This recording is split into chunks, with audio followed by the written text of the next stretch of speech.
जय श्री कृष्णा। तो कैसे हैं आप सब लोग? और बहुत दिनों के बाद मैं आपके साथ आई हूँ ब्लॉग लेके। और बच्चे के इतने टाइम से एग्जाम चल रहे थे तो बिल्कुल भी टाइम नहीं मिल रहा था बनाने का ब्लॉग मुझे। तो अभी हम निकल गए हैं कोटा से और हम जा रहे हैं उत्तराखंड। और उत्तराखंड में हम जाएंगे यमुनोत्री, गंगोत्री, बद्रीनाथ और अगर भगवान ने चाहा तो केदारनाथ। तो मैं चाहती हूँ आप सब लोग भी प्रेयर करें कि हमें टिकट मिल जाए जाने के लिए चॉपर की। तो चलिए अब जयपुर जाके मिलती हूँ आपसे।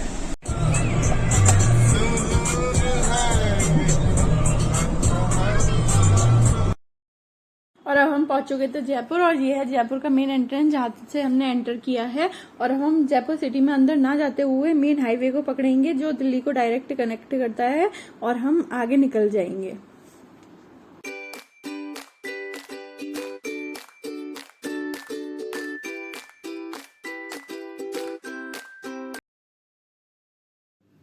तो अब हमने पकड़ लिया था ये दिल्ली वाला हाईवे जयपुर से और अब हम जाएंगे दिल्ली की तरफ। और यहाँ पर टोल गेट आ गया है। ये तो 12 गेट बनाए हुए हैं यहाँ पर और 4 स्टार्ट किए हुए हैं इन्होंने, क्योंकि अभी बाकी के सारे स्टार्ट नहीं है। तो अब हम यहाँ पर टोल देकर आगे की तरफ बढ़ेंगे।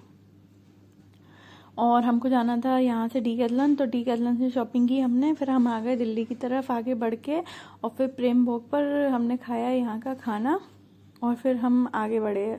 और आगे जाकर हमने लिया रूम, चूकने जाए ना हाईवे किंग का खाना, उन्हीं के यहाँ पर हमने रूम लिया था। हमने रूम क्यों लिया था ये भी आपको बताऊंगी मैं आगे।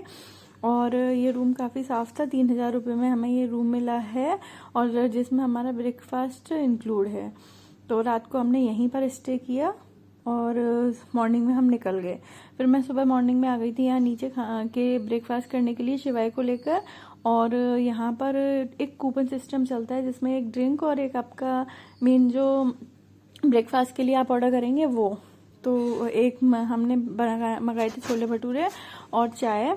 तो मैंने और शिवाय ने खाया और फिर राहुल आए थे वापस, उन्होंने खा लिया। और फिर यहाँ से थोड़ी ही दूरी पर था वेस्टर्न पेरीफेरल एक्सप्रेस वे।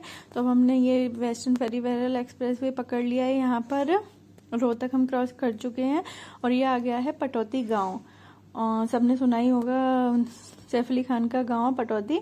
तो अब ये वहाँ आ गए हैं और हम आगे बढ़ते जा रहे हैं। और हमको जाना है करनाल। करनाल से एक रास्ता मिलेगा तो हमको देहरादून होते की साइड से रात को हम लोग गए थे दारूहेड़ा में। और क्योंकि दारूहेड़ा में लगा था बहुत ट्रैफिक तो हमने हाईवे किंग में लिया एक रूम और वहाँ हम रुक गए रात को। ही बहुत लेट हो चुके थे हम। और फिर उसके बाद अब हम सुबह निकल चुके हैं वहाँ से ब्रेकफास्ट वगैरह करके। और हमने लिया है यहाँ पे वेस्टर्न पेरीफेरल एक्सप्रेस वे। और अब रोहतक निकल चुका है, पानीपत आने वाला है। उसके बाद हम लोग कहेंगे पाउंटा साहिब में और वहाँ करेंगे हम लंच। चलिए तो आप मेरे साथ इस वीडियो में बने रहिए। उसके बाद हम निकलेंगे आगे और हम आज कहाँ तक पहुँचते हैं ये भी देखेंगे। तो अब हम करनाल आ चुके थे और यहाँ पर टोल टैक्स में ना बहुत ही प्रॉब्लम आई। इनकी मशीन काम करना बंद कर दी और हमसे बोला कि भाई आप पूरा पेमेंट कर दीजिए, अगर कैश में करना है तो फिर कैश में हम पूरा पेमेंट क्यों करेंगे, जब हमारा कार्ड बना हुआ है तो हम क्यों करेंगे, आपकी मशीन उनकी ख़राब है। तो इसी चक्कर में इसी बहस में बहुत टाइम ख़राब हो गया, पीछे बहुत लंबा जाम लग गया। फिर जैसे जैसे करके उनकी मशीन ने वर्क किया और हमने टोल दिया। अब हमने करनाल पहुंच के ये रास्ता पकड़ लिया था और हम आ चुके हैं पाउंटा साहिब। और पाउंटा साहिब में हमको जाना था गुरुद्वारे, पर हम नहीं गए गुरुद्वारे क्योंकि हमारे पास इतना टाइम नहीं था कि हम बरकोट तक पहुंच जाएं अगर हम गुरुद्वारे में खाना खाएंगे तो हमने सोचा कहीं और किसी ढाबे पर रुक कर खा लेंगे खाना, और इसीलिए हम आगे की तरफ निकल गए थे। और यहाँ का मौसम देख सकते हैं आप, देहरादून थोड़ी सी ही दूरी पर है यहाँ पर। और ये हमारा पहाड़ी रास्ता स्टार्ट हो गया था यहीं से और आगे बढ़ते जा रहे थे और बहुत ही सुंदर नज़ारे देखने को मिले। और ये देखिए आप, शाम हो चुकी थी और किस तरीके से यहाँ नदियाँ पहाड़ देखने को मिलते हैं और बहुत खुशी हो जाती है मन को ऐसे पहाड़ देखकर। और दिन ढल गया, ढलने ही वाला था और हमको पहुँचना था बरकोट तक। तो हमारी यही थी कि दिन ढलने से पहले हम बरकोट पहुँच जाएँ हर हालत में। और यहाँ झरने देखिए कितने सुंदर झरने, हर पहाड़ पर इस तरह के एक एक झरने देखने को मिल रहे थे हमको। और एक बार तो एक जगह हमने कार भी धोई थी ऐसे झरने के नीचे अपनी।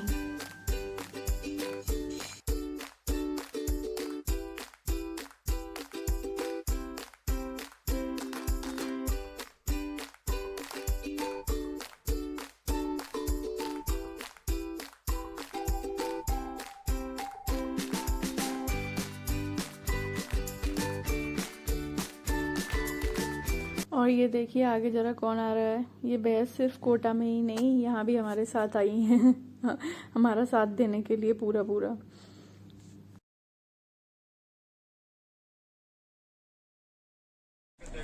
और ये देखिए सुंदर सा नज़ारा, ये यमुना जी आ रही है, दिन ढलता हुआ, आ रही है। और ये दो नदियाँ एक साथ बहती हुई यहाँ पर। और हो गई थी शाम और हम पहुँच गए थे वरकोट, और वरकोट में हमको ने ये वाला होटल लिया था, ये देखिए। और आप मेरे पीछे देख सकते हैं मौसम, कितना बढ़िया मौसम हो रखा था। और नीचे की तरफ देखिए होटल से मैं बाहर की तरफ आई हूँ रोड क्रॉस करके, और आपको दिखाती हूँ कुछ इस तरीके का नज़ारा दिख रहा है यहाँ से।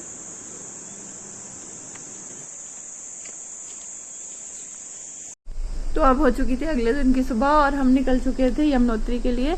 और कुछ इस तरीके के नज़ारे हमको रास्ते में देखने के लिए मिले, जिसको देखकर इतना अच्छा लगा ना, बहुत मन को सुकून मिला। और अगर आप अभी यमुनोत्री आना चाहते हैं तो आप खुद देख सकते हैं। मैं आपको रोड की कंडीशन दिखा देती हूँ कि कुछ इस तरीके के रोड मिलेंगे आपको वरकोट से यमुनोत्री आने के लिए।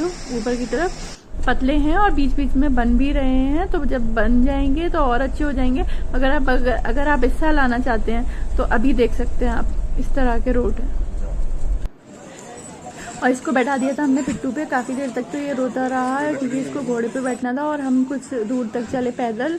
और अगर आप घोड़ा करना चाहते हैं तो घोड़े का रेट यहाँ पर है, आपको मिलेगा 1000 रुपये में सिर्फ जाना। और अगर आप पिट्टू करना चाहते हैं तो 800-900 के समथिंग हमें पिट्टू मिल गया था। और घोड़े वाले से भी अगर आप कम करेंगे तो वो भी आपको 800-900 में ले जाएगा।